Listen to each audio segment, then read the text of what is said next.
Welcome back to another episode of the Mindful Hunter podcast. I'm your host, as always, Jay Nichol. Tonight we have a very interesting episode. So due to some potential regulatory changes in BC regarding moose and caribou in Region 7B, basically all of the BC podcasts got together and we did one big podcast. And let me get out my little list here and I'll tell you exactly who all jumped in on this thing. So we had the Talk is Sheep Boys from the Wild Sheep Society of British Columbia, the Come Out Heavy podcast, the Silvercore podcast, Corlane Sporting Goods, can't remember the name of his podcast, he'll introduce it, Eat Wild, Focus Hunting, the Journal of Mountain Hunting from Beyond the Kill, and Wilderness Locals. And Ty from Wilderness Locals is the one who organized everything. So this is a really good listen. We tried to do our best to cover the issue without getting dragged off into the weeds and give an unbiased, objective summation of what's going on, what we should be worried about, and what we can do about it. So without further ado, here's the BC Super Podcast. Hope y'all enjoy. So this is a giant, I've been calling this the Super Podcast, but this is a giant podcast with a whole bunch of guests or a whole bunch of hosts of podcasts around our province here. We had started a group chat and had been talking about the proposed regulations in Size 7B that are going on right now that have to do with moose and caribou. And basically this is going to be all of us hosts from the different podcasts talking about what we think, and we're kind of trying to show our combined opposition to this proposed bill or proposed regulation, right? So I will throw this thing over to... Actually, let's all go around the room. Let's start with Kevin from Focus, and let's introduce ourselves here. Right on, yeah. Thanks, Ty, for setting this all up. That's awesome, buddy. Good to see all the podcast hosts from BC up. It's pretty awesome. But anyway, Kevin Toy, I got the Focus Hunting podcast. I'm coming at you from Kelowna, BC. Awesome. And then let's do Come Out Heavy Boys. All right. Yeah, thanks for having us on. Devin Gassoff speaking here, Come Out Heavy podcast, and I'm coming at you from South Slocan, BC. And I'm Curtis Gassoff, and I'm co-host of Come Out Heavy podcast, and I'm coming at you from Quesnel, BC. Wicked. Then Jay? Yeah, Jay Nichol, host of the Mindful Hunter, Vancouver, BC. Then we got Nolan. Hey, I'm Nolan. I'm in North Vancouver here, and I co-host the Beyond the Kill podcast. Then we got Kyle and Greg. Yeah, thanks, Ty. Kyle Stelter, Talk is Sheep, podcast for Wild Sheep BC, and I'm in Victoria. Hey, Greg Rensmeg, actually the only one here not a podcast host. Secretary for the Wild Sheep Society of BC and the chair of the Government Engagement Committee, so I'm the one clogging up all your feeds lately. There you go. And then Dylan. Hey there, it's Dylan from the Eat Well podcast, and I'm joining you from Vancouver on the traditional territories of the Squamish, the Tsleil-Waututh, and the Musqueam First Nation. There you go. And then Aaron. Hey everybody, it's Aaron. I feel like I'm coming from way up north compared to all of you. I'm representing straight out of Dawson Creek in northern British Columbia, and I've got coming from Corlane Sporting Goods and Hunt Hard Talk Free podcast. And then Travis. I see you saved the best for last here. Well, I think I was going last, so yes. Hi, thanks for having me on the podcast. Travis Bader, host of the Silvercore podcast. Right on. And then me, I'm Tyler from the Wilderness Locals podcast. So, and then I will turn the floor over to Jay here, and we'll get this conversation going. Yeah, right on. Thanks a lot, Ty. So I think in order to just set the stage just for everybody listening, just to clear up what is going on, and keep things pretty high level, because I do think there's a lot of intricacies in the topic that we're about to discuss. And I think it's wise for us to talk about the things we know and don't talk about the things we don't know about. So in response to a Supreme Court decision that was made that involved the kind of hunting options and hunting rights of a particular First Nation band, the province has proposed significant changes to the hunting regulations in Region 7B. And these would primarily result in, a 50% reduction in moose harvest, all moose going to an LEH, and caribou being shut down in 7B as well. And I think something else that's worth noting that some people know about and some people don't know about is there was another harmonization, I guess, regulatory change proposed back in January that the province basically wanted the ability to harmonize harvest regulations between 7B, 7A, and 6 because there's such similar hunting opportunities across those three regions that if they make significant changes to one of the regions, it could adversely impact pressure in another region. Essentially, if you close caribou in one place, all the dudes who were going for caribou in that place are now going to go to the other place. And if you keep it general open season, you're going to wind up with a whole bunch of folks in one place where they didn't used to be. So, and the reason I want to bring that up is that it is quite possible that the impact of the regulation change that may or may not go through could be more far-reaching than just 7B. So, and I think people need to be aware of that. The other thing, before I pass this off, that I think is important to know is that some people are under the misguided notion that these regulatory changes happen by some kind of referendum or vote. Like what I've heard from a lot of people, especially people across the border, is like, oh yeah, you guys lost that grizzly thing due to a vote. And unfortunately, in the province, they can open things for comment periods, but they are not held to our comments. You could have 99% of the province register a negative comment, and they can go ahead and change whatever they want anyways. So it almost makes it that much more important to communicate the public sentiment. But in the same breath, I'd love to start having an even deeper conversation about how we could potentially address that issue, because it would be nice to have some more public input over these types of changes.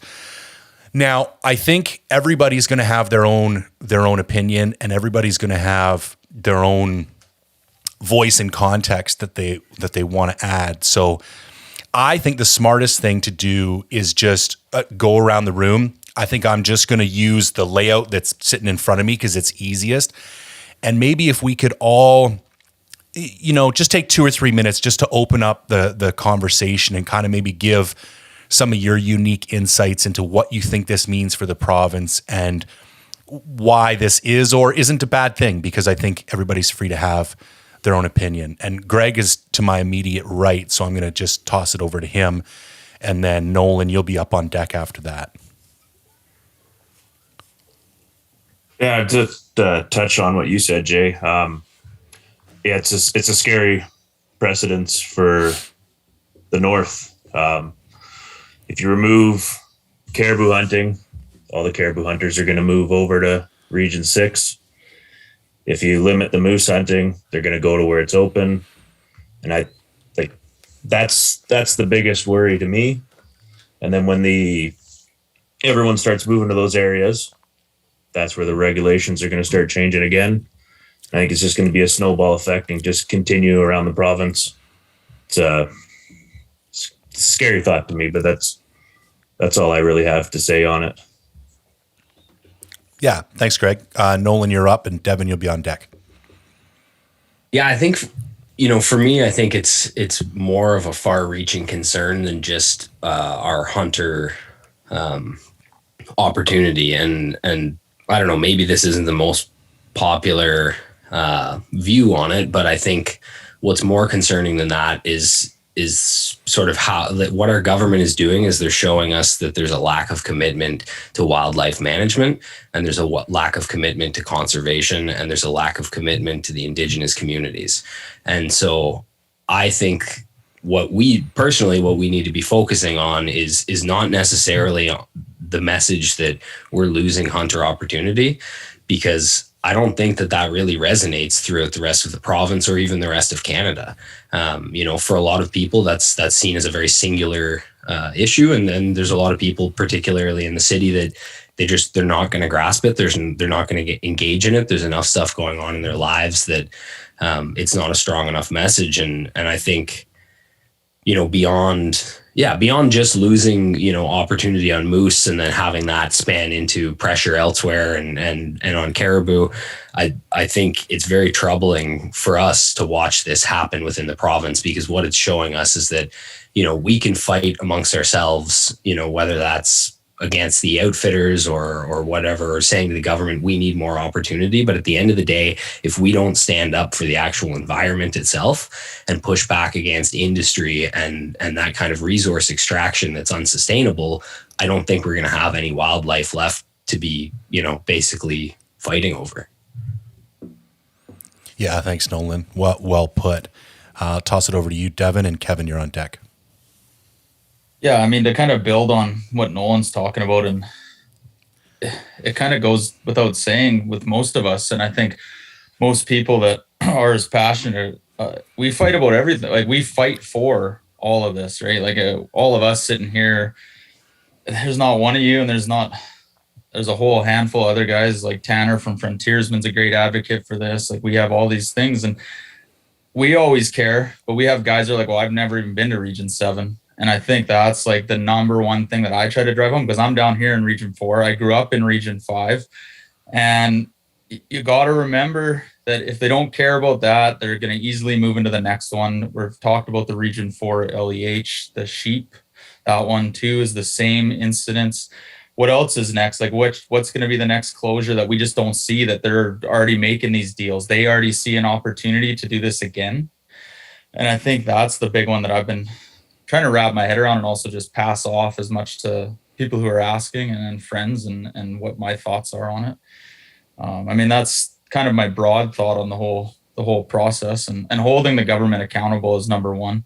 Whether or not this decision has any science that can back it, which we're not seeing, that's just holding them really accountable for these decisions and why they're making them. I mean, that's my first thoughts on it. Yeah, thanks, Devin. Kevin, I'll throw it to you, and Kyle, you're up next. Yeah, this issue is definitely multifaceted, and I think Nolan he hit the nail on the head there, and so did Greg and Devin. I mean, what you touched on there, Jay, the issue of Region 7, 7A, 7B, Region 6, all following the same path. That's just, I grew up in Region 6. I hunted Region 6. That's where I started hunting. And to think that,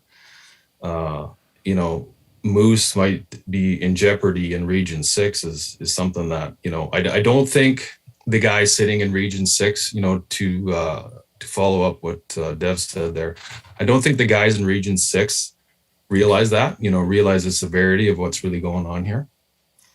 So, yeah, I think it's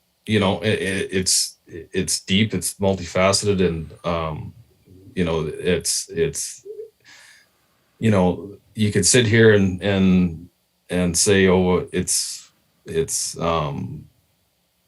getting taken away from hunters. It's give when other people can have the same rights, but I mean, it's by design by the government. I mean, the government's the one that's not putting the resources into wildlife management. They're not doing their homework. And I think if we're not careful here, it's really going to affect us all. Yeah, thanks, Kevin. All right, Kyle and Dylan, you're on deck. Thanks, Jay. The thing that really gets me fired up about this is, when is the government going to make wildlife a priority? And I just feel that time and time again, we're seeing wildlife as a bargaining chip for a number of issues and this is a classic example, and we'll dive into that a little later, I think, on why this is happening. I don't think this has anything to do with hunting seasons or regulations, or it's about, is wildlife a priority? And we have to ask ourselves, is seeing wildlife on the landscape a priority? And if it is, we actually have to treat it like it is, instead of a bargaining chip, and that it's going to be used for resource extraction or And, we're the Wild Sheep Society BC, so we advocate for wild sheep, obviously, but we care about all wildlife. And this is a moose issue. This is a caribou issue. But last week, it was a bighorn issue in Region 4. And where's it going to be next week? So, that's my big concern is when does wildlife matter? And when are we going to start focusing on the root cause of diminishing wildlife populations and start focusing on that instead of just saying, you can't hunt there, you can't do this or can't do that. So that's my craw. Thanks, Kyle. Okay, Dylan, you're up, and Aaron, you're on deck. Right on. Thanks for that. And Nolan, I like where you went there, and I think that's kind of the key message. Is this is about landscape management and priorities. I did a podcast with Spencer Greening, who's from the Simpson territory and has been in land management with his nation, and with Jesse Zeman from the BC Wildlife Federation last night, or went out today. But that conversation was super interesting because, Jesse's pretty well spoken on this stuff and is at the center of the issue, as well as, and Spencer is an academic in this world and thinks about this stuff and speaks to these challenging topics and provides perspectives. So that's a good place to start if you want to do a little deeper dive. But the piece that, in researching the podcast, so this is a court case where the Blueberry First Nation took the government to court for infringements on their treaty rights, and that in their treaty they are able to continue to have their way of life, which involves hunting, trapping, fishing, clean air, clean water. That's captured in their treaty rights under Treaty 8, and the cumulative effects of oil and gas exploitation have removed that ability for the Blueberry First Nation people to practice their way of life. And there was one stat that you can't walk 250 meters in the Blueberry traditional territory without bumping into a cut line. So that the impacts are significant. And now what that means to me is that, as a hunter and someone whose way of life relies on wildlife and healthy ecosystems, that our way of life is threatened by the resource extraction and the cumulative effects of resource extraction. In this case, the Blueberry First Nation were able to take the government to court for the infringement on their way of life and loss of way of life. The challenge for us and the frustration for all of us, and this was what Jesse spoke to in the podcast, is it said that as resident hunters, we don't have the ability to take the government to court for infringement on our values of fish and wildlife values being taken away. And that's something that, Kyle's frustration and the work he does, all of us are frustrated by how we just cannot make wildlife a priority. And how do we tell the government that this is a priority? And going back to where Nolan is talking about this, we need to be able to tell a story it's not about moose allocation or reg changes. This is about the priority, not that the government not taking care of ecosystems and the wildlife, and ultimately all the people that depend on their way of life for those ecosystems of wildlife. So I'm hoping that we can tell a much more, or challenge the government to see things and tell stories that people understand what this is about. It's not just about a regulation change. It's about where our priorities are as a society. I'll pass it to the next person. Thanks, Dylan. Aaron, you're up, and Curtis, you're on deck. Thank you very much.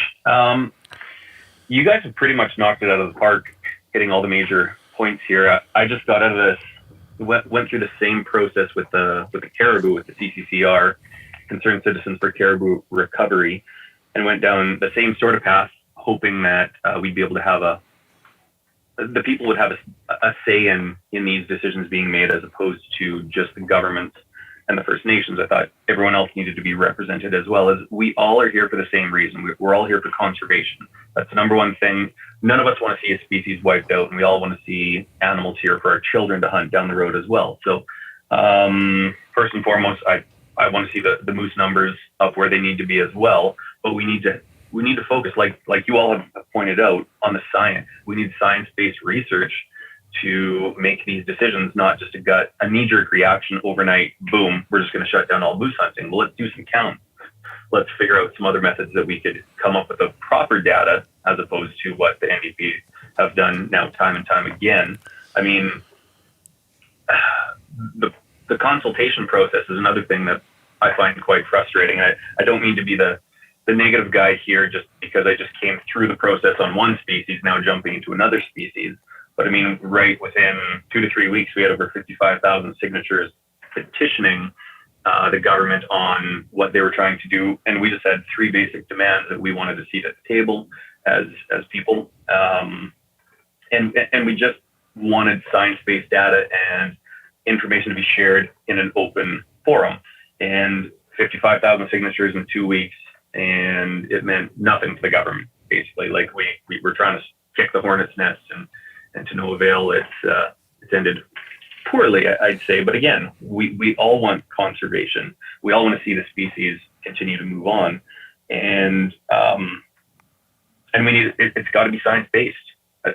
You guys have all kind of hit all these talking points. So I'll shut up from this point on and I'll be that negative guy just jabbing in. Yeah, I agree. No, it's good. Thanks, Aaron. All right, Curtis, you're up, and Travis, you'll be on deck.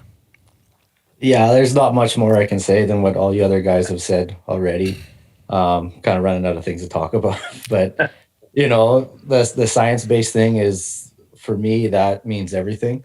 Like if you're using the wildlife and regulations to buy votes or to buy more rights for exploration or whatever, we're taxpayers, we all live in the province, we're voters, we should all have a say. And to do kind of a backdoor deal type deal like what happened, I think, I don't know. What can you do if it's falling on deaf ears, right? We could send the truckers to Victoria, but I don't know if that's going to make any difference. But, it's frustrating being a resident hunter. And, the grizzly bear thing, I talk about that still. And I heard it before it was happening. And when it happened, so many people were just in awe. Like, I can't believe they did that. Well, it starts there where it doesn't ever end. Once they take one thing, it's going to go to the next thing, and then it's going to go to the next animal. And, I would like to see more information behind it. Like, if you're going to close it down and go to LEH, well, what are the numbers behind that? Like, if they're going to give out 10,000 draws or something like that, well, then your odds are pretty good. If you want to hunt that area, maybe you'll get a draw. But where's the information behind all this? I haven't seen it. I don't know really much more to say because you guys have all kind of hit it out of the park. Thanks, Curtis. Travis, you're up, and Ty, you'll close it out before we open up the floor. Yeah, I'm going to follow Dale's lead there. Really, we're a very small sampling here of hunters in British Columbia, and we're all echoing the exact same things. Like Devin says, hold the government accountable for what's happening here. It's a very important thing, and I think that's where most of the hunters within the province are leaning towards. When Dylan's talking about the treaty rights, essentially the lawsuit that came through says, the treaty rights to practice or lifestyle will not be forcibly infringed upon.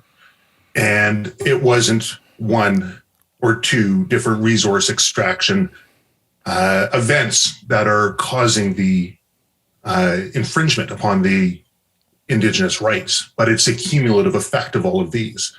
And they recognize this in the courts. Yet, from my understanding, nowhere in there do they talk about the resident hunting. Yet that was what the province went to in order to essentially take that next step, take that move to say, look at what we're doing. Look at how we're showing that we're going to give something here. And it's just a very bad precedent because there will be more lawsuits like this one. And there will very likely be similar results as we go through. And if we don't look at the science when we're making our decisions now, and we make poor decisions as we move forward, it's just that much easier to make the same poor decisions as we keep moving. So there is a need to take a very scientific look and a very reasoned look at why our decisions that we're making now, which are going to impact everybody and impact the wildlife, which impacts everybody, are being made. That's essentially echoing what everyone else here has said. Yeah, thanks, Travis. Over to you, Ty. There's two major things that I've realized in the past, 5 or 6 days. What are we at here? I think we're 6 days into this. The first thing is that hunters in BC, resident hunters as a group, there's 110,000 of us, and we cannot show up. We just don't show up. Like, we've banged on every door, shaken every tree, and I mean, I would be shocked if there's more than 2,000 signatures or opposes on this thing right now,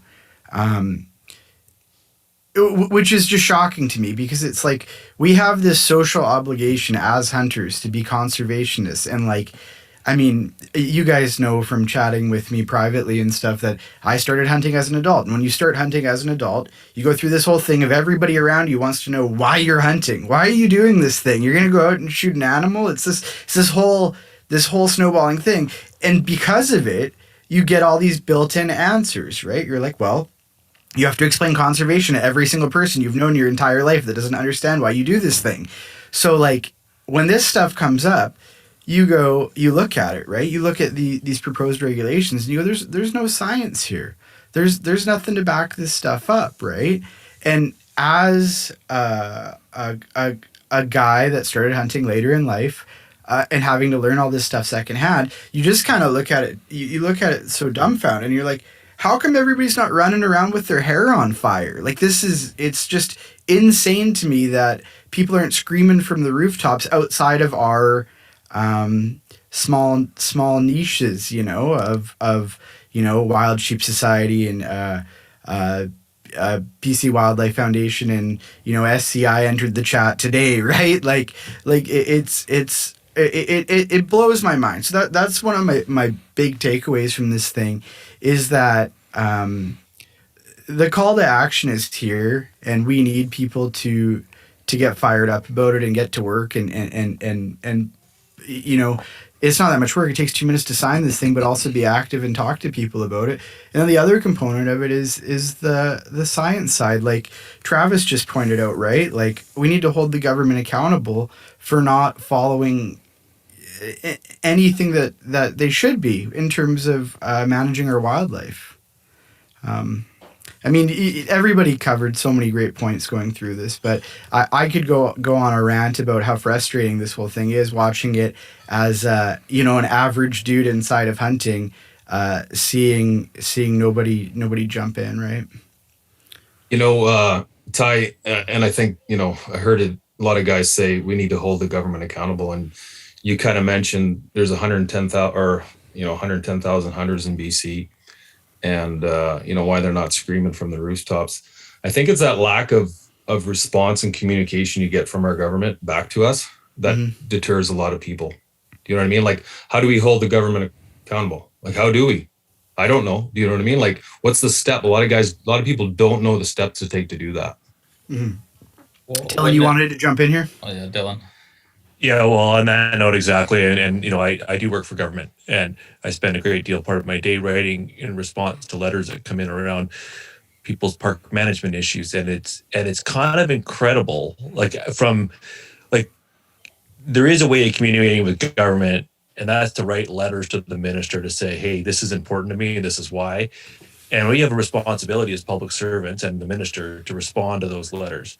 We also have, all of us can book time with our MLAs and help tell the story of why wildlife is important to us and our way of life, and how it contributes to, our way of life, but the economy and conservation and all of these important stories. But that's what's hard to do. And that's the part that is shocking, is that we don't take the opportunity. 110,000 hunters, that's a strong voice, that has a significant influence over the elections, and it's enough to really to drive an agenda at a political level. If we're taking those grassroots steps to write letters, influence our politicians, and meet with them, it's remarkable how much influence that has politically. And most of us are either don't know the steps, as Focus Podcast suggested there, and I think that's true. And it's also intimidating, but it's something that Jesse Zeman speaks really well to. He's like, these are just normal people, these politicians, and they're just trying to help, most of them. And they just don't know and they will follow the best story that, makes sense to them. And we can help them tell a good story and influence them. And I think that's quite possible. And they're just normal people trying to do a good job. And it's a hard job. So I don't know. I think it's just encourage you all to do that. That's the main message I wanted to share with this group. And if it gets out a little farther, like go talk to your MLAs and write letters. And it's a lot more influential than clicking on a button, because the button is a stat, and we all know that we're all going to click on the button and it's going to say, maybe 20,000 people or whatever. But the forcing them to write a letter back to you, that's going to influence them a lot more. Just want to touch on what you said there, Dylan. Messaging the MLAs. I know when the Act Now went out, I sent letters to probably 30 MLAs, not even my own, just all across the province. And I got 2 responses back.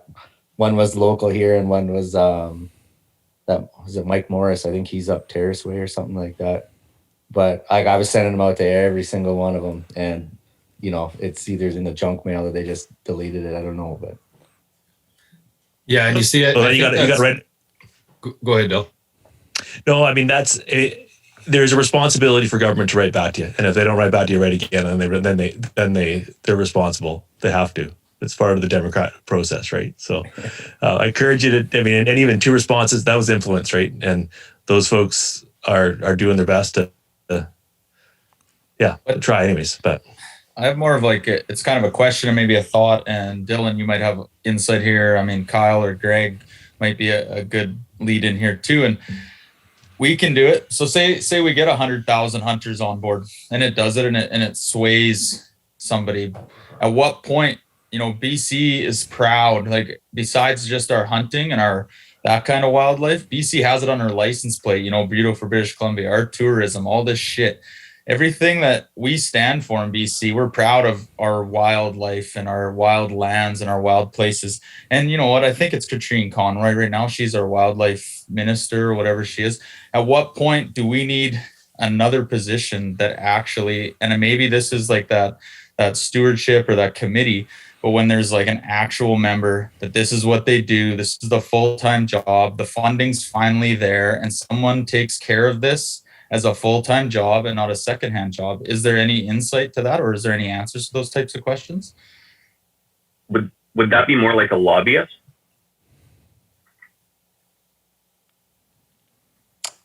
I think so. I mean, this is more of a posing question than anything I had an answer to. It's something I think about, is when we can get everyone on board, but is it not going to make a difference unless someone's on board at the government level, fully supportive of us? We get to vote them in, or the government votes in, there's another minister, another position to be filled. Is that not the case? Let's throw it to Kyle here. Yeah, thanks, Ty. Actually, ironically, Dev, they just changed ministries, literally. In fact, they're in theory not active until I think April 1st, but if you actually look, they've changed titles. So Katrine Conroy is the Ministry of Flynn-Roe right now, but effective April 1st, she changes to exclusively forestry. So there's a new ministry that's dedicated to forestry. And there was a big restructure. It was pretty significant. It was quite a long process. And the new process is even more confusing. And I've talked to a lot of people in government. I sit on the provincial hunting and trapping advisory team through the Wild Sheep Society BC.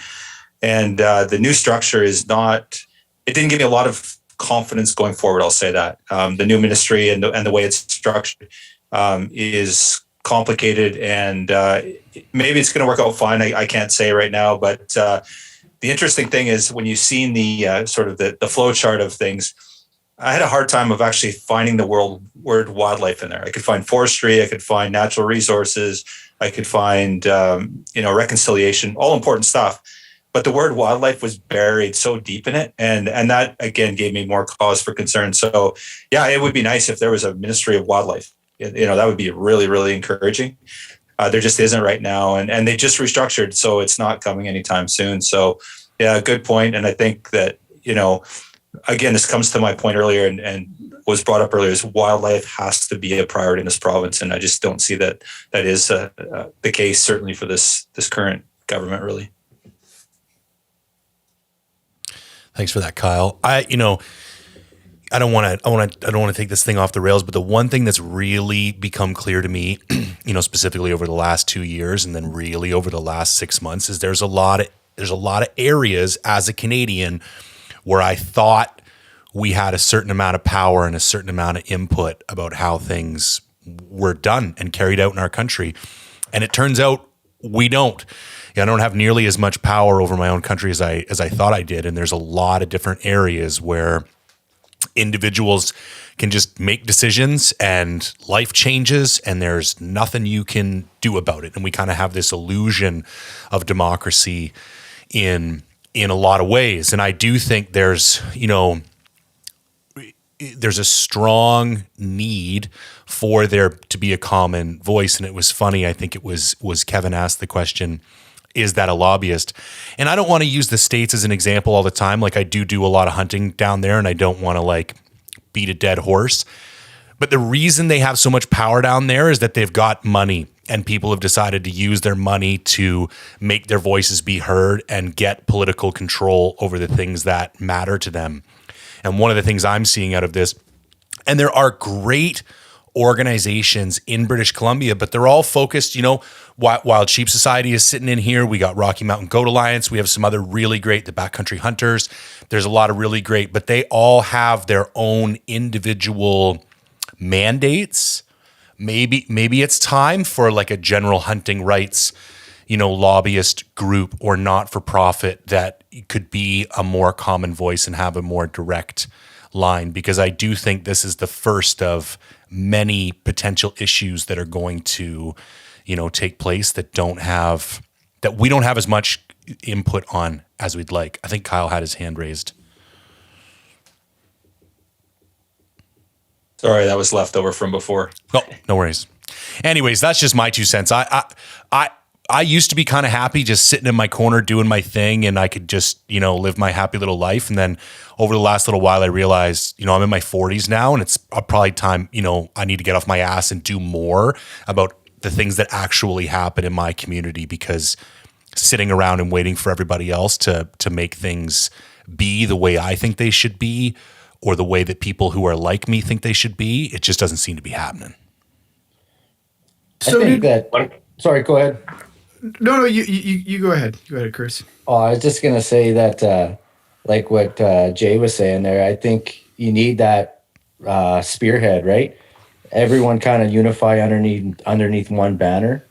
I don't know how that all sorts out between all the different Wild Sheep Society and Rocky Mountain Goat and all the other societies there is out there. I know there's lots, but I do think that is something that we need in BC. And I think you need a front man. You need a face of the organization that kind of blankets over top of all the other organizations. And you're going to have to draw funds because you're going to have to pay somebody to be in there like a lobbyist to get in there and advocate for us.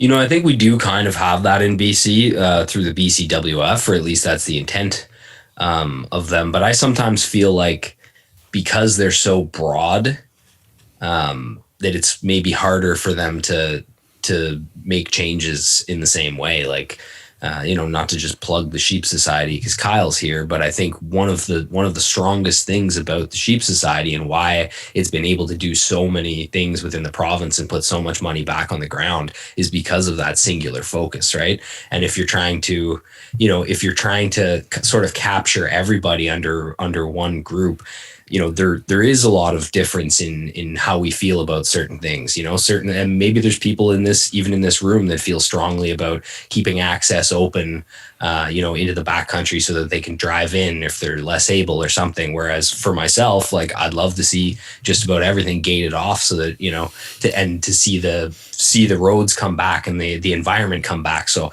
I think that's one of the issues that we do constantly deal with in this province.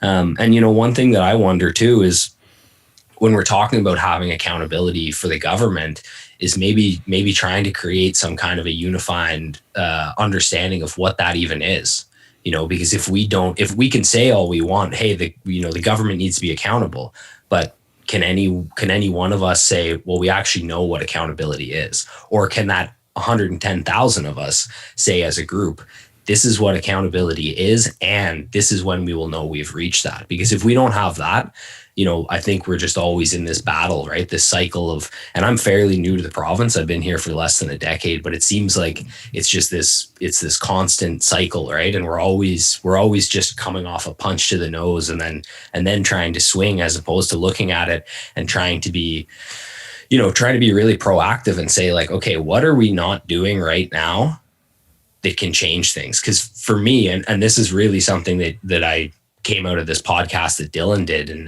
yesterday. I listened to it late last night, and one of the things that Spencer touched on there at the end of it was that he was talking about Indigenous communities and how they manage wildlife and stuff like that, and what he was saying was that the Indigenous communities in BC are quite often the ones who are fighting this fight in the forefront. We come out in the back end and say, this isn't acceptable. You can't do this. You can't take away this. But very rarely, I think, is our community actually saying, you know what? It's unacceptable to log that old growth. It's unacceptable to put in this, to put in that pit mine, or it's unacceptable to continue this resource extraction in the way it's been done. And it's obviously a complex thing in this province because so many of the people in our province, probably particularly the hunting communities, rural communities, rely on that for, as their way of life. And I think we just need to find a way to sort of fight that, but push back and make it so that it's something that's sustainable, and not just say, like, look, it can't happen at all. We know that that's never going to happen. We know we're never going to have no resource extraction, but to be able to get in front of it and be able to fight that kind of stuff, as opposed to wait until it's affected us and then be coming and saying, well, you can't take this away.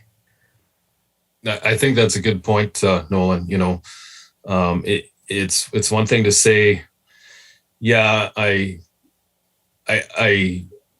value my right to hunt and to fish, and I don't want my opportunities to be taken away. But at the same time, if there's a chance I'm not going to be able to put food on my table for my kids, my family, it's a little different for sure. Well, does it kind of go to, like, if you were looking at it, like, if you simplified what we needed, could you just say we need someone to hold the government accountable to always have science-based decisions like that? When you say it's too broad of a, like Kurt kind of mentioned, like, well, I don't know what that looks like because, and there was good points that the Wild Sheep Society of BC gets a lot of stuff done because of their narrow focus and they get it done. Well, really the biggest thing we need to start with is one body.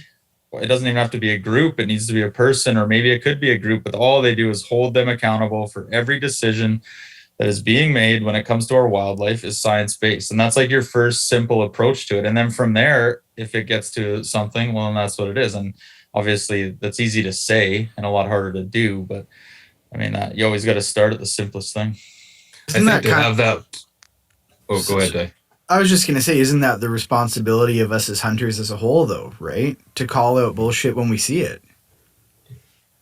Yeah, I was gonna add in there. I think it would be most effective to have somebody in that with that power have a seat in government.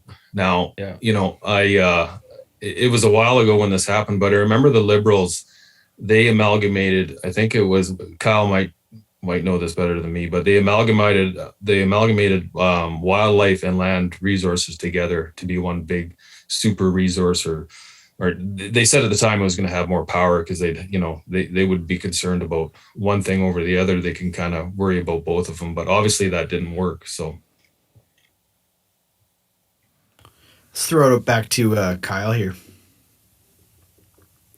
Thanks, Ty. Yeah, the thing is that concerns me is we all on this call, we're all going to sit here and espouse science-based wildlife management. It's one of the 7 tenets of the North American wildlife model.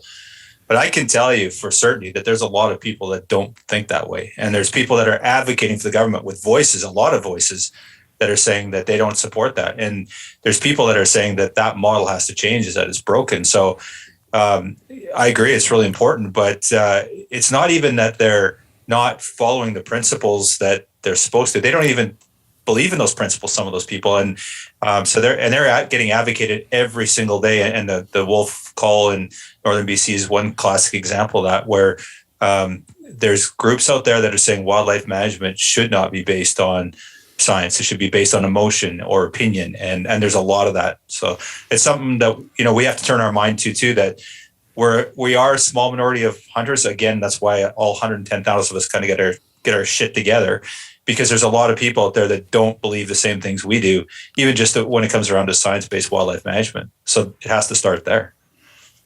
I saw one today that is kind of a little bit off topic here, but I saw one today that would inform the non-hunting public. I just put it in my story on Instagram. It's hilarious. Somebody sent it to me because they know I'm into elk. This person's a non-hunter. It was like a CBC article about how the Roosevelt elk herd has been spotted for the first time in 100 years since being extirpated by hunters in the area. It's like, it's a transplant herd. There's a legal season on it right now. It's like, it's like, it's our responsibility to educate the public, because there's so much anti-hunting going on all the time in the most, innocuous ways, right? Like a news article. It didn't seem like an anti-hunting news article to the person that sent me it, but then you look at it and you're like, this is complete BS, right? That's what we're working against a lot, right? When you guys say, and this might come from Ty, I got a good new hunting partner, and he's you guys have been referring to as adult onset hunter. And don't say that. Starting later in life, you guys got yourself educated quicker than any of us, and I'm sure Kevin and a bunch of these guys, or anyone. I don't know how late you guys or when you started hunting, but Kurt and I started when we were 10. Or even earlier, shooting grouse. And you guys got yourself educated quicker, and I would actually say better than most of us traditional, grow up hunting in BC type guys. And what I mean by that is, you just said it's our job to educate the general public on why hunting's valuable and what we do as hunters and conservationists. That has never been taught to us, and it probably should be, is what I'm kind of saying. Is like, there is a ton of hunters in this province that have no idea what that means. Like, what do you mean our parents, we never talked to, and we didn't even consider non-hunters. I mean, we grew up in a community that basically everyone hunted, or at least everyone we talked to and grew up with hunted. So that alone, just being like a topic of, we need to educate the non, is such a new thing. I know One Campfire's working their hardest to do it. I know there's a ton of people out there, and we do our best, but to be honest, like, I'm probably not doing the best job, because most people that follow us or listen to us are probably the hunters. So that's an interesting point, an interesting way to look at it. I think Yeah, that's sorry. Yeah. I was just going to say, I think you're right, Dev, because Jay, you and I, we kind of had this conversation today too about that. And being a person myself who grew up, from the time I could walk, I was fishing and hunting. I mean, the adult onset hunters are doing a way better job than I think a lot of the guys who just grew up and, it's just take it for granted.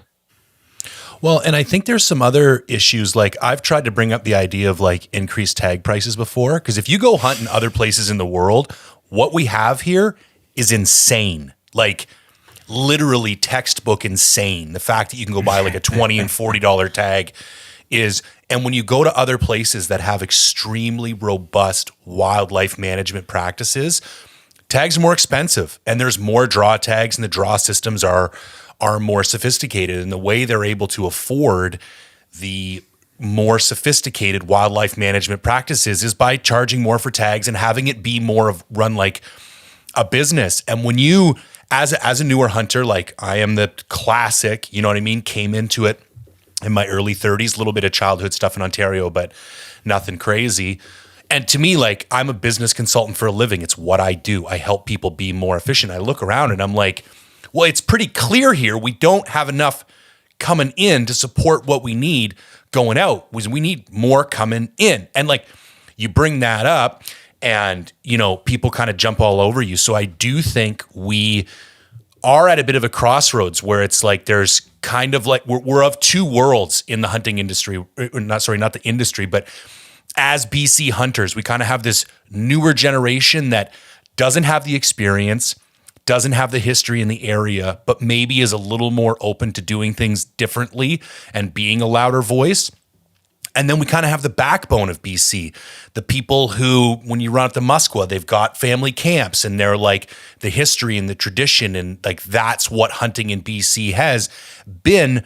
But there's also a bit of a sense of entitlement there where they think this is ours, it's always been ours, and it's always going to stay like that. And I do worry that if we're not a little more cooperative and engaged together as one big group, that's not always going to be the case. I'll throw it over to Travis.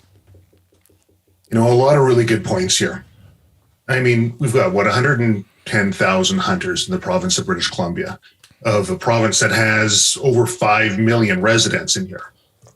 Trying to get that 110 to operate in the same direction, we all know it's not going to happen. I mean, everyone's got their different ideas. They have different perspectives on how things should be handled, which is when we spoke earlier about having maybe one organization. I'm not necessarily sure that's the best way to move forward if we want to get these different ideas have some light shed on them. However, if we have pressing concepts like the one that we're talking about right now, like we're talking about with the Blueberry First Nation and the government's idea to limit hunting rights in order to answer a question about industry infringement on their rights, perhaps having that overriding right or concept discussed by all of the different organizations, because each organization is going to be responsible to its representatives or to its members. And most of them will want to move that. They'll want to move it forward in a similar direction without having it die by committee from one large organization. And, we're talking about it's our responsibility to educate the public, but we're talking to the choir here. The people listening to this are going to be the choir. Like, how do we do that? How do we get to the 5 million and not the 110,000? And I know we've got, like Wild Sheep Society has an initiative forward with the social media. I honestly think we have to start taking a look at the wildlife from a different perspective, and perhaps not that the environment and the wildlife is something that we have dominion over, which is, I think, how non-hunters perhaps look at hunters. Look at that hunter out there. They feel they have dominion over, but the fact that we are wildlife, we are all a part of this together. And if we can get that message out, if we don't properly manage our resources and we don't properly manage our wildlife, and we say science-based, I mean, what I think it was Disraeli, said there's liars, damn liars, and statisticians. Like, what's science-based when we look at it? So come to an overall consensus of what is good for the province, what is good for our wildlife, and that should stand the candle test, essentially. You hold that up to a light, whether it's something the hunters agree with or don't. If it's good for the wildlife, good for the environment in the long term, it'll most likely work with what the hunters want. A few different tangents, try to cover a few topics at once. Thanks, Travis. Okay, we'll kick it over to Aaron, and then we're gonna do a bit of a call to the action, so people know how they can participate in this and have a voice. As someone living up in Region 7, the one thing that we really notice here that hasn't really been touched on in this discussion yet is this has reached far beyond just hunting up here, that we've seen all natural resources, all permitting has been shut down. So a good chunk of my clientele, my customer base, are, I'm not going to say unemployed, but they see the taps being turned off in all the resource sectors up here. And so there's, as much as this is affecting hunting, it's affecting ways of life, which also then affects our industries and everything like that as well, because there's everything's being turned off. So it's not just affecting the hunts. You probably don't see it in the other regions so much, but we're an oil and gas rich and logging rich and mining rich community up here in Region 7, and all permits have been put on hold for 2 years. So any permits that weren't currently already issued have been shut off. There will be no more permits for the next couple of years, which will be devastating for the region. So it does go beyond just the hunters are the only ones being affected in this, and that it's really devastating our whole economy as well. Thanks, Aaron. Okay, so I just want to read, there was a great email that actually I ended up getting by way of another individual that came out from Barry James, who's the resource manager for Mackenzie District. And he does a good job of kind of like wrapping up the impact of this in 5 points. And before we share a call to action, I'm just going to reiterate these 5 points so we kind of refresh the context of what we're talking about here. So Justice Burke, who was the individual who made the call about this infringement, which is what started this whole snowball, noted the following. BC has unjustifiably infringed upon the Blueberry First Nations treaty rights as a result of cumulative effects of authorizing industrial activities. And that is a court decision, so that's not up for debate.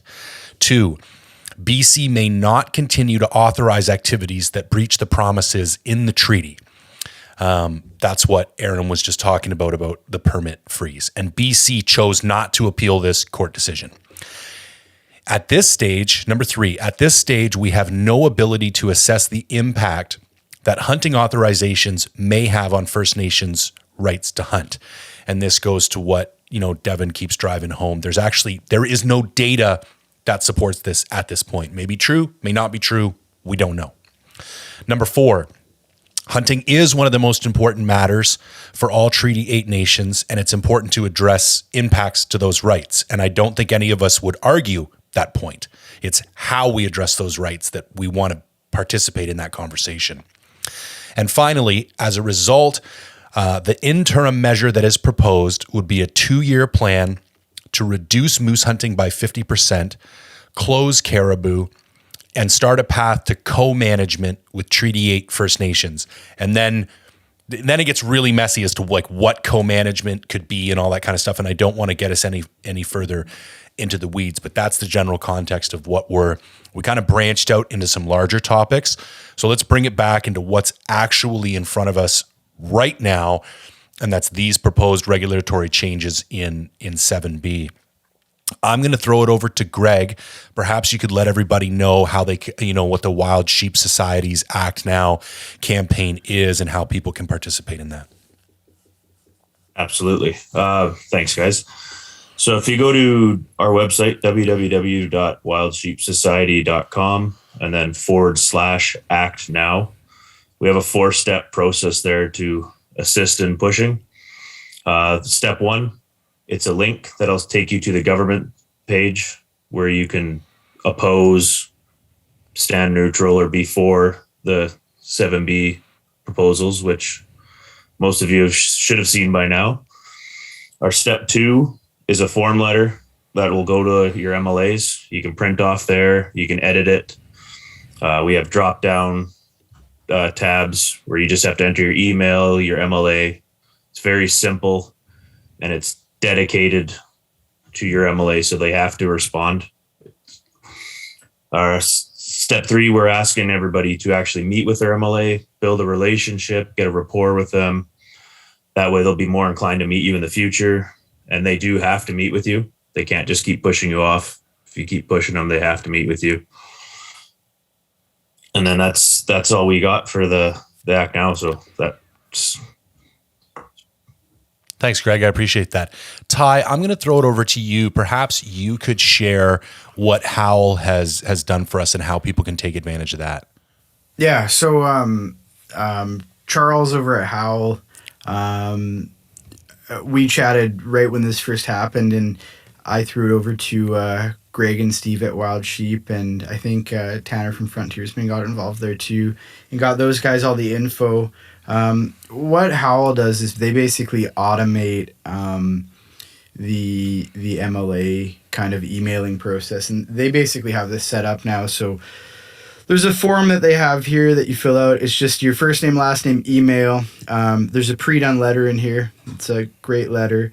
And what it does is it actually emails all 86 voting MLAs in the province in one shot. In the last 24 hours, 1,794 emails have gone out. So, I mean, whatever that is times 86, that's a lot of emails. I think our MLAs are just hammered with emails after doing that. So kind of, I think that the next action, I don't know if you want to talk about it, Jay, is actually logging on to the government website and opposing the proposed regulation. Yeah, I will hit that up. So the URL is hyper convoluted, so I'm not even gonna give it here. We'll put it in the show notes, actually. I think all of us should, right? 100%. And I was just gonna note that. But essentially it's the angling, hunting, and trapping engagement website. So also if you just Google that, you will get to it. And what I've been doing is if you just literally Google 7B moose caribou, it's the first thing that comes up on Google. And essentially that is the website where they post potential regulatory changes. And then you have the opportunity to interact directly. You can comment on it, you can support it, you can oppose it. You log into this with your BCE ID, which if you're a hunter, you've already got, no problem. Ty has been doing a phenomenal job on his stories, and even on some of his posts, he's got a little 4 or 5 step process. So on Instagram, Wilderness Locals, you can go to his page, and essentially you log on, scroll down to the bottom, click oppose, and then you have to enter a comment. And what we've been recommending to people is that we would prefer to see a science-based approach to decision-making within the province. And because we don't have data to support this decision, we oppose this decision as it currently, or these proposed regulations as they currently stand. And the last point I would like to make on this is that you do not have to be a resident or a hunter in order to do this. I've made my child a BC ID. I've made my wife a BC ID. I've made my brother a BC ID, and they have all, whether they're aware of it or not, logged in and opposed this thing. So anybody that you're related to, the other thing is, I've got hunting buddies that aren't on social media. Like they've just tapped out of this thing. And I've been texting anybody I can think of. And the one guy's like a very dedicated hunter and he had no clue. How would you? They don't email you or send this out. Like it'll, and he was like, oh, shit, I'll get right on it, man. Sorry about that. And I sent him the link and he logged in. So I really want to promote a grassroots approach here. Like hit up friends. It takes 5 minutes. I've got people who follow me in like Pennsylvania and they're sending me messages like, you mean I can go do this right now? I'm like, yeah, man, just go make it. And they take the 5 minutes and they do it because they want to participate and they want to help out. So that's, the really great thing I think that One Campfire does, and I don't think it gets enough love for it, is that we are a minuscule percentage of the population as hunters.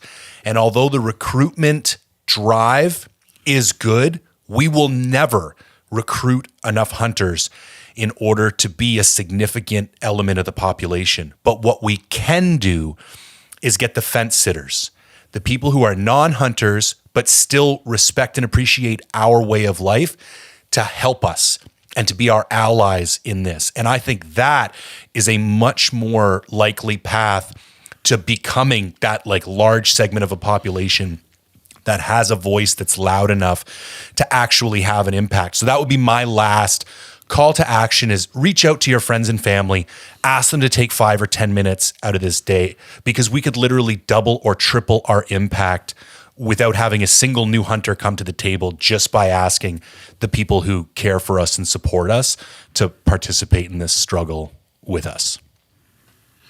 Kyle, I'm going to put you in the hot seat, okay? You bet, buddy.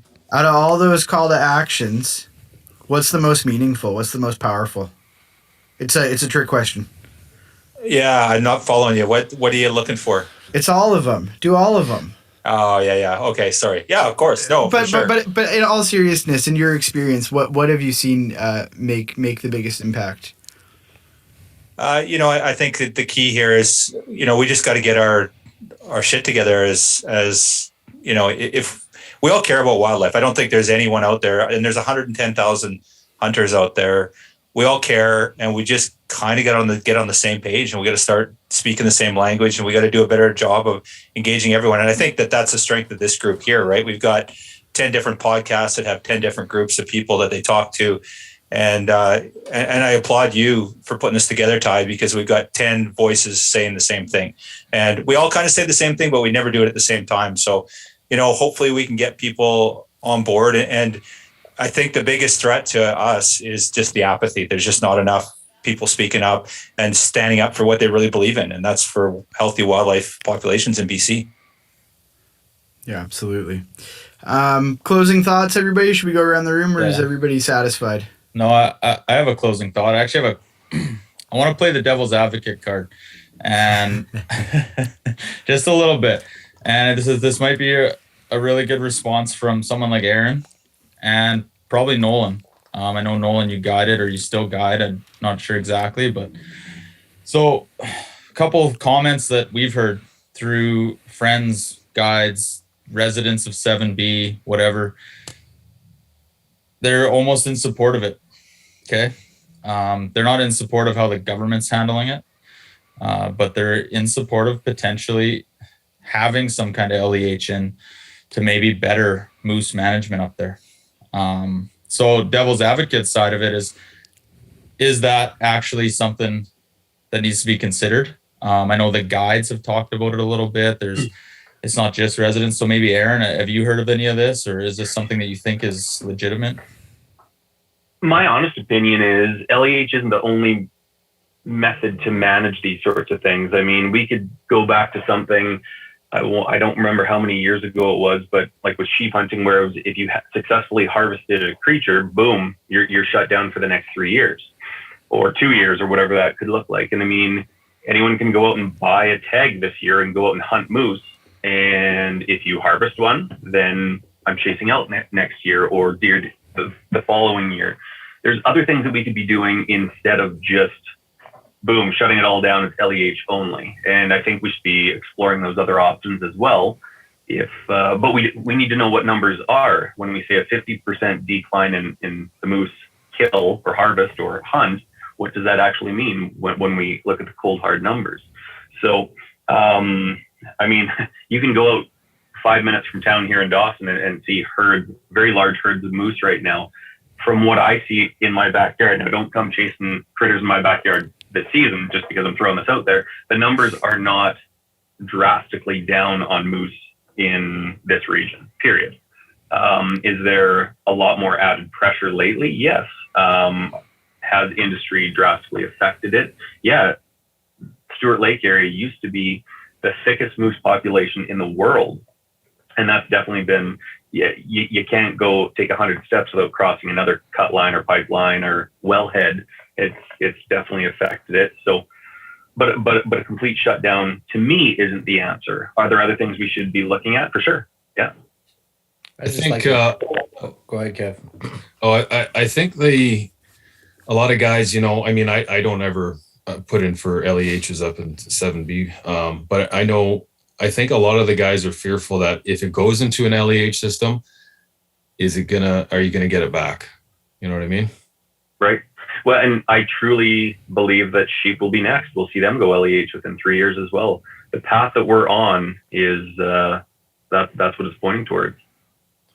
And then if this really puts a push on, if we shut down moose, what's our elk hunt going to look like next year? Everyone that still comes up here and hunts, well, I guess we're just not hunting moose. We're all going to hunt elk. So then you'll see their numbers drop, and in the next couple of years, boom, they'll go LEH as well. Yeah, and the thing about that is it goes back to what Jay said earlier, is that just puts pressure on all the other areas of British Columbia. Yeah. So if I could touch on that, Devin, I do still guide. I spend basically the first week of July through the middle of October every year in northern BC in 7B. And, you know, I'm very fortunate to work where I do. We don't really see a lot of resident pressure, and certainly for moose, it's kind of limited. We're all horseback, and there isn't a lot of lakes where we are. So where that pressure comes in is very concentrated, and it's actually not. We just don't hunt those areas, right? It's easy for us to hop on a pony and ride 30K into the mountains and never see anyone else. But you know, I've heard some of that same sentiment passed around, not from actual guides, but sort of this idea from some resident hunters that maybe guides do support that. And obviously I can't speak for the GOABC or every guide in the province, but there's a lot of outfitters that could stand to lose everything on this. We're very fortunate. We're in a sheep rich environment, relatively speaking. Certainly not as many sheep as some other areas. But if you look at that, from my understanding of it, what they're looking at doing is basically giving every outfitter something like 4 moose each on an allocation. And so if you're an outfit like Stone Mountain, say, that has, an annual allocation of, say, around 15, 16 stone sheep, you're going to be okay. Like, you just dial back, you don't run horses for moose, and you dial back your moose hunts and stuff like that. And sure, it hurts, but you're already doing enough revenue in sheep hunts that it's going to be fine, especially with the trajectory that sheep are going to. But if you look at other areas like, say, the Bessa, which would have something like maybe 3 sheep a year, it's going to be hard for folks like that to make ends meet, when they only have 3 sheep to hunt, and then the rest of their season is like moose, caribou, and elk as well. So I do think it is a little bit, I don't necessarily agree that guides are out there or outfitters are out there saying, yeah, this is going to be a great thing. I think that is one of the issues within the province that I've seen as both a resident and a guide, is that we seem to spend so much time as residents fighting about who has a bigger piece of the pie that we're really taken away from looking at how much pie is left. When we focus on that, instead of focusing on pushing the government to manage wildlife with science and to make sure that, as Kyle said and others have said here, that wildlife is actually an important thing in this province. Like, to me, that is the number one, beyond what opportunity we have. It doesn't matter how much we fight about who has more opportunity when we just continue to watch these things happen, right? And time again, we've seen that it's not about science. It's not about actually, it's not that there's a moose decline and that they're restricting this, or, even with the bighorn sheep in Region 4, right? Like, we need to be holding our government accountable in some way, or trying to push towards saying, like, look, putting things on LEH is not enough. There needs to be a commitment to wildlife. There needs to be a commitment to rehabilitation. I think too, as well, like, again, to plug the Sheep Society, it's a great opportunity for people beyond just, signing these Act Now campaigns or the Howl stuff. Like, find these organizations within the province that put money back on the ground and support them in any way you can, right? Like, if you can give $10 or $1,000 or whatever it is, like, there's ways to do that. There's, the Habitat, the Nature Trust Foundation, Habitat Conservation Trust Foundation, they're charitable. The Sheep Society now has a charitable branch to it. Like, if there's people looking for ways to, save on tax dollars or whatever and really make a difference, I think we also need to be advocates and put our money back into this with the organizations that really do move the needle. Absolutely, Nolan. One of the things I do just want to touch on before we kind of wrap this thing up is, when I talk to people outside of our hunting sphere, right, the first thing they ask me is, do we need to shut down the caribou hunt? Like, are they hurting? Do we need to cut the amount of moose tags in half? And to kind of speak a little bit to the point that you just brought up, Nolan, is like, I think a lot of us, we get so busy worrying about our piece of the pie, we don't know how much pie is left, right? So Jay and I have been sharing our obsessive compulsive notes, for a week here, and I'll throw it over to Jay. He's kind of got our kind of moose and caribou stuff that we've been compiling here. I know it came up earlier in this podcast, and we kind of moved away from it, but I'd like to just kind of give the audience a scope of sort of where we're at right now, if you want to let her rip, Jay. Absolutely. Thanks, Ty. Okay, so the current population estimate is 60,637. Now, a sustainable harvest for moose. That's for moose, yeah. Yeah, for moose. And a sustainable harvest for moose would be 5 to 10% of that population. And if you had wolf control in those zones, you could go up as high as 15 to 20%. There's currently wolf control for caribou recovery in 12 different management units. So to put some numbers to that, a sustainable moose harvest would be somewhere between 4,800 and 7,500 in the Peace region. Currently, the government is proposing limiting the harvest to 635 animals, which is about 10% of what an arguably sustainable harvest target would be. So there's currently, as we've all discussed, no scientific support to close caribou hunting or reduce the model hunter harvest by 50% net loss. And just to put some actual like meat to those numbers, if we wanted to reduce the hunter harvest by 50%, you would need to have up to a 70 to 80% reduction in hunters.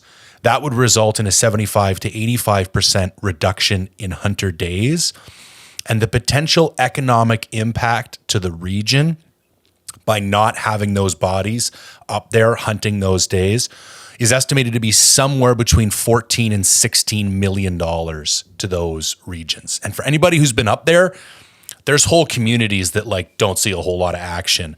And really, there's probably entire hotels that only exist because of the money that they're able to make during hunt season. So we just wanted to put, those are numbers that we don't, that we do feel pretty comfortable sharing. And so I don't think it's a stretch that this is a pretty aggressive over response. So. Do we know how many animals were harvested this year or in the last season? How many moose? Yeah, I think it was around 1,300, was it not? Like 1,280 or something? I wish Dylan was still on the line because Jesse from BCWF actually did have that data on their podcast. They just it's less than 2%. Hunter harvest for moose and 7B is less than 2% success rate. It's insane. Yeah. And I think that's the number that I shared, like, because they want 50% less. And the way we come up with that being 635 animals is 50% of what they took last year. So I think there was approximately 1,270 moose taken in 7B. I got to look that up to confirm it, but that's my understanding of what went on. We're literally talking about less than 1,300 moose here that were taken, and that's the number that they want to cut in half. To me, that's what we really need to push out there to the masses. These are the numbers. It's come at them with cold, hard facts. This is where we're sitting. Yeah. So I think we've done a good job of getting everything out there. I'm probably not good to just kind of keep beating the same points. I think if anybody's got a burning desire to get something else out there, we'll kind of open the floor. But other than that, I want to reiterate real quick, Wild Sheep Society of BC, Act Now campaign, go there, follow it. Howl for wildlife, howl.org. You can go there and hit up all 86 MLAs in a couple clicks of a mouse. And then the trapping, angling, and hunting website where you can directly register your opposition. So there's 3 different kind of courses of action. And then the 4th would be booking appointments directly with MLAs and getting friends and family support on board. So before we kill this thing, I want to thank everybody for coming online here and taking the time out of everybody's busy schedule. I know everybody has families and lives, and this is just so important to all of us. I think it was great to have everybody on board, and it's always good to chat with everybody here. So I really appreciate it, guys. Thank you for putting it together. Thank you. Thanks, guys. All right. Well, there you have it. I think we did a fairly decent job of not talking over top of each other and doing what we could to get out some good, solid information. I hope you found that helpful. I hope you take some action and participate and engage and help us with this struggle, because this is very real and we all need to do our part. As always, if you could engage with the podcast, like, comment, share, subscribe, greatly appreciated. If you want some merch, mindfulhunter.com/shop. Always appreciate the support. And as always, thanks for tuning in.